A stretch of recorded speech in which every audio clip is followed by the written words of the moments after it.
नमस्कार। पांडवों के वारणावत जाने पर निर्भय ब्राह्मण आपस में मंत्रणा करते हुए कहने लगे, पांडवों को अनुचित रूप से यहाँ से निकालकर जो रहने योग्य स्थान नहीं है उस वारणावत नगर में भेजा जा रहा है।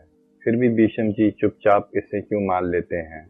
पहले शांतनु कुमार राजर्षि विचित्र वीर्य तथा कुरुकुल को आनंद देने वाले महाराज पांडु हमारे राजा थे। केवल राजा ही नहीं, वह पिता के समान हमारा पालन पोषण करते थे। इसके बाद जब पांडव आए तो वो स्वर्ग को प्राप्त हो गए।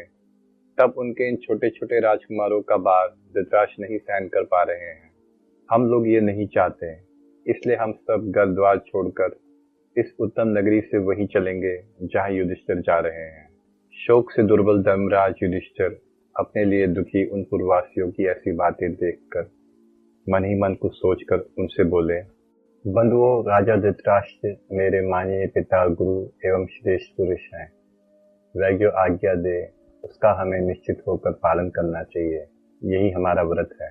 आप लोग हमारे हित चिंतक हैं, अतः हमें अपने आशीर्वाद से संतुष्ट करें और जैसे आए थे वैसे ही अपने घर को लौट जाएं। उनके यूं कहने पर पूर्ववासी उन्हें आशीर्वाद और नमस्कार करके अपने नगर को लौट गए। पूर्ववासियों के लौट जाने के बाद सत्य धर्म के ज्ञाता विदुर जी पांडु श्रेष्ठ युधिष्ठिर को दुर्योधन के कपट का बोध कराते हुए इस प्रकार बोले।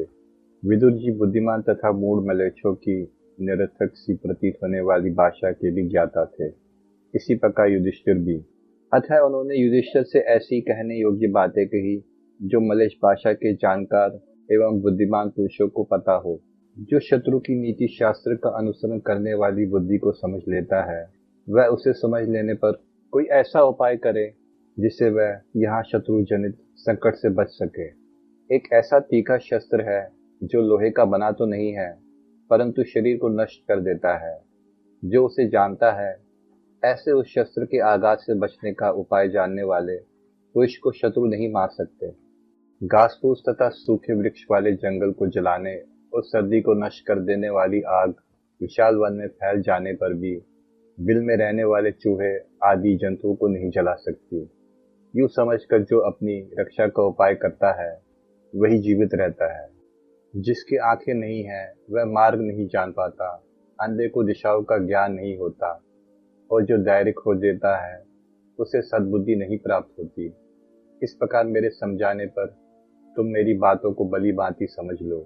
शत्रु के दिए हुए बिना लोहे के बने शस्त्रों को जो मनुष्य ग्रहण कर लेता है वह शाही अर्थात लंबे कांटे वाला पशु के बिल में घुसकर आग से बच जाता है।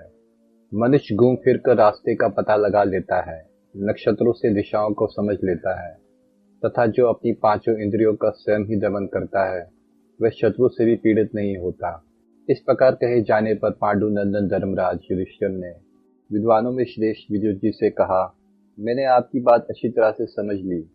इस तरह पांडवों को बारंबार कर्तव्य की शिक्षा देते हुए कुछ दूर तक उनके पीछे पीछे जाकर विदुर जी ने उनको जाने की आज्ञा दे दी और फिर अपने घर को लौट गए। इस विदुर युधिष्ठिर के संवाद में यहाँ संकेत से ये बात बताई गई है कि शत्रु ने तुम्हारे लिए एक ऐसा भवन तैयार कराया है जो आग को भड़काने वाले पदार्थों से बना है। पुरोचन अर्थात वास्तुकार तुम्हें आग में जलाकर नष्ट करना चाहता है। तुम उस आग से बचने के लिए एक सुरंग तैयार करा लेना। दिशा आदि का ठीक ज्ञान पहले से ही कर लेना जिससे रात में भटकना न पड़े।